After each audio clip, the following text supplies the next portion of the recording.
You may have heard in the news some lecturers at the University of Birmingham saying they will not teach at the university's campus in Dubai in support of the British student Matthew Hedges, who's been jailed for life in the UAE after being found guilty of spying. And this comes as the Foreign Secretary, Jeremy Hunt, has had what's been described as a very frank conversation with the United Arab Emirates ambassador in London. The wife of Matthew Hedges, Daniela Tejeda, has accused the government of just not doing enough to support her husband since his arrest in Dubai, which was back in May.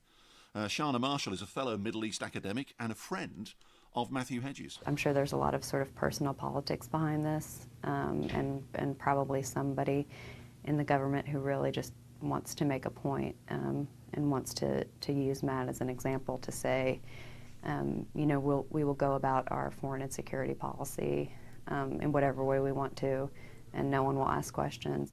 That's Shana Marshall. James Brackley is the branch president of Birmingham UCU. They represent academic and academic-related staff at the University of Birmingham. James, afternoon. Good afternoon.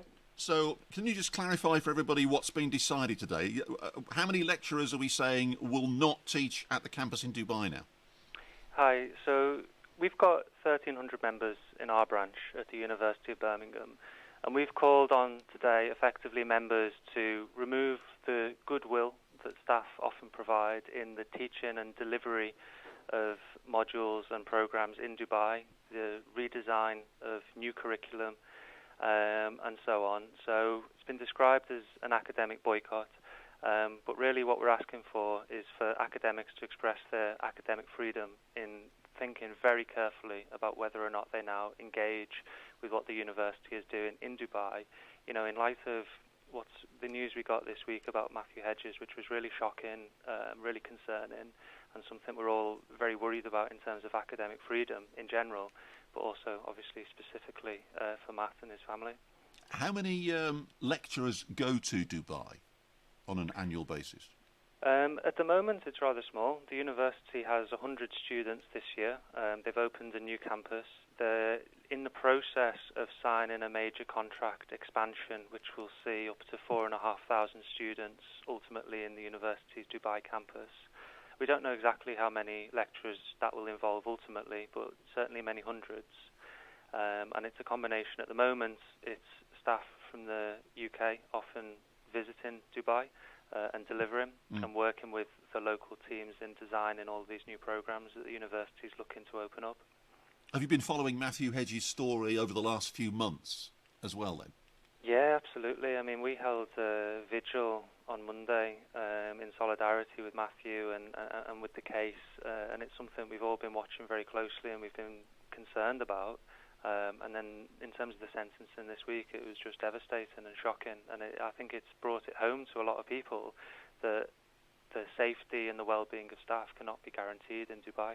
What's your take, James? Because people listening to this show will have heard the headlines, seen the news that Matthew Hedges convicted of spying and been sentenced to life in the UAE. His wife is up in arms saying the government hasn't done enough. Jeremy Hunt, the Foreign Secretary, having a very frank conversation with the UAE ambassador in London. What's your take on why this is happening to Matthew Hedges?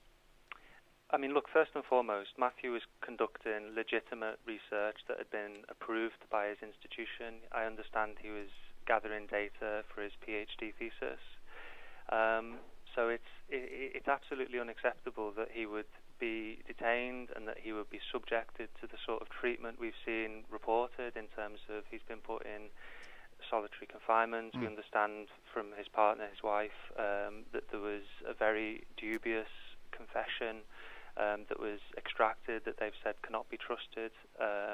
I understand it was signed in Arabic, which is a language he doesn't speak, and that there was a hearing, very short hearing of 5 minutes at which he didn't have proper legal representation.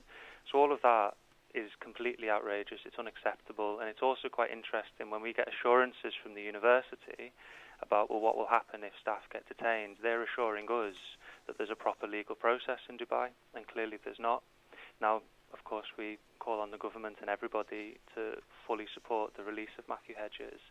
But here as a trade union branch, we want our university to publicly call for the release of Matthew Hedges, and they've been reluctant to do that so far. James, I wish you well. Thanks for joining me on the show. Thank you very much. Cheers. James Brackley, who's the branch president of Birmingham UCU, and they represent academic and academic-related staff at the University of Birmingham.